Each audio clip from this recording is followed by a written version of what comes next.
Let me go back to our homepage and we can start creating a new project.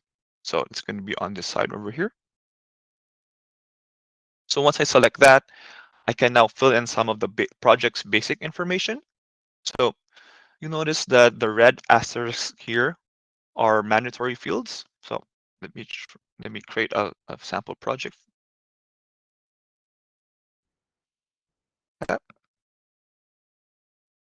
Let me just place it in a pipeline. Okay, I already have a pipeline in a stage.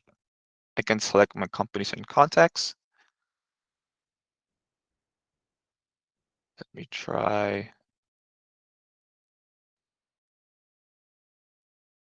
this one. Yep. So I already have my contacts filled in, and you also have the option to add a new contact every time you start a new project via this option here. Same goes for your companies. So I can put in my relevant products, such as let's just say put carpet. We can put tile. Fill in other like your other information, such as your job site. And I click on save. It will bring me to this project overview screen. So this area houses every single piece of information relevant to our project. So you see here all the contacts that we've added. We can add more contacts and companies here. And you see all those project information we filled out earlier. And you can just fill this along the way. And all of these options here are fully customizable. So that's for our overview. And if we go to here, we have other tabs related to our project.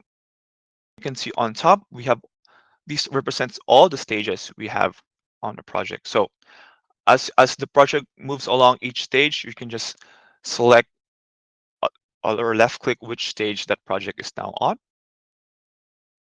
And let's move over to the other sections of our project. So we have the project summary tab. So it's a high level overview of showing your total income, your costs, profit, and also organizes all your documents in one place, such as all your proposals, all your purchase orders, and your work orders. Next up is our notes section, and you can add or review internal notes related to your team. So we can even notify our teammates using the @ symbol. And once I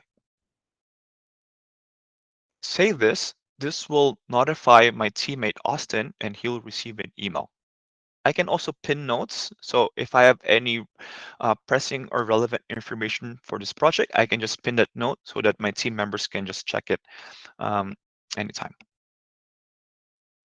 Next up is our dashboard section. Here you can monitor your project metrics. It gives you a quick number summary and gets filled up once we progress through the project. So you see your invoices here, how much your accounts receivable and payables are. If you have any overdue tasks, you will see them here. And if you do use change orders, they are all organized in this area. Next up is our products. So this is where you can manage materials and products once we add a takeoff.